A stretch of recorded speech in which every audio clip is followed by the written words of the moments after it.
5 minutes. Les 5 minutes.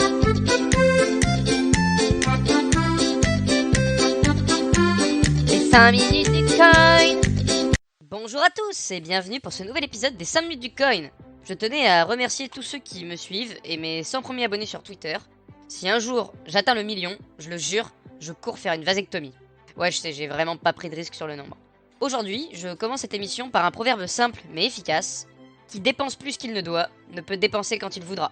Autrement dit, n'investissez uniquement l'argent que vous êtes prêt à perdre, à moins de ne vouloir vous retrouver avec une mine valétudinaire. La physionomie du marché est plutôt bonne cette semaine, malgré quelques petits clapotis. Cette reprise de couleur fait suite à l'annonce des chiffres de l'inflation américaine qui n'est que de 8,5% au lieu de 8,7%. Franchement, ça change tout. On peut même aller jusqu'à dire que les Américains ont gagné du pouvoir d'achat. Et on commence par une actualité tumultueuse. Accrochez-vous bien, dans la tempête, ça va secouer. Non, on ne va pas parler de Sharknado, nonobstant que ce soit le meilleur film de la Terre, mais plutôt de l'outil de mixage Tornado Cash. Pour faire court, c'est une plateforme qui permet à ses utilisateurs d'échanger de l'Ethereum de façon anonyme. Cet outil a été jugé beaucoup trop pratique pour des utilisateurs mal intentionnés, ayant pour but le blanchiment d'argent. L'application a donc tout simplement été bannie du territoire américain par le département du Trésor. Les citoyens américains n'ont plus qu'à pleurer devant Sharknado avec un NFT de latte Starbucks. Ça, c'est toujours légal. Vu que je viens de parler de requins volants et de tornades, on va rester dans les airs avec une nouvelle totalement inutile mais rafraîchissante. Non, ce n'est pas les NFT Coca-Cola, ça c'est la prochaine nouvelle. Là, je vais vous parler d'un truc vraiment plus what the fuck, concernant une organisation autonome décentralisée, aussi appelée DAO. Celle-ci se nomme MoonDAO. Et ils ont littéralement envoyé quelqu'un to the moon. Oui, je sais, c'est totalement improbable. C'est au cours de la 22e mission New Shepard de Blue Origin, la compagnie spatiale appartenant à Jeff Bezos, l'actionnaire majoritaire et PDG d'Amazon, que le youtubeur Jude Perfect, sélectionné pour cette mission par un vote, s'est envolé à 100 km d'altitude. C'est donc ça qu'on appelle se faire monter en l'air. Comme je vous l'ai dit, on va parler du géant rouge, qui n'est autre que Coca-Cola. Vous savez le truc que les gens qui ne boivent pas d'alcool prennent en terrasse pendant qu'on sirote notre cervoise en mangeant des cacahuètes? Eh bien, pour fêter sa première année de relation avec le Web3, Coca-Cola a lancé une collection de NFT sur Polygon représentant des bouteilles de coca avec des bulles stylisées. Cependant, ces NFT ont une particularité, ils ont été envoyés à tous les wallets possédant déjà des NFT de la marque. Et leur artwork ne pourra être révélé que s'ils sont partagés avec un ami. Un bon coup de communication qui va leur permettre de toucher plus de monde.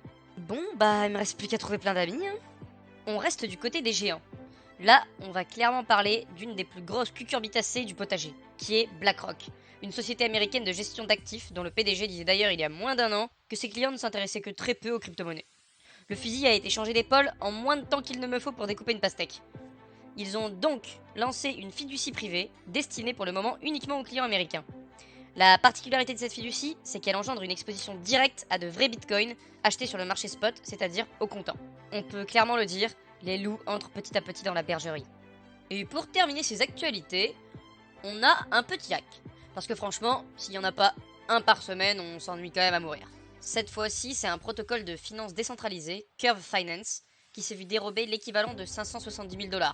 Bon, comparé à la semaine dernière, on est sur du petit joueur. Mais un rebondissement vient s'ajouter à cette affaire. Le justicier tout vêtu de jaune, Binance, a pu mettre la main sur une grosse part du butin de ce hack. C'est le PDG, Changpeng Zhao, qui a annoncé sur un tweet avoir pu geler environ 83% de la somme volée, ce qui représente quand même 450 000 $. C'est moi ou les voleurs sont de pire en pire?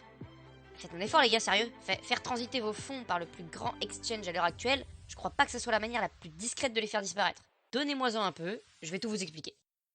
Merci d'avoir suivi ces 5 minutes du coin. Si ce condensé de l'actualité vous a plu, n'hésitez pas à vous abonner, à le partager à vos amis et à me dire ce que vous en pensez. Merci. Vous pouvez également me suivre sur Twitter, au même nom que l'émission.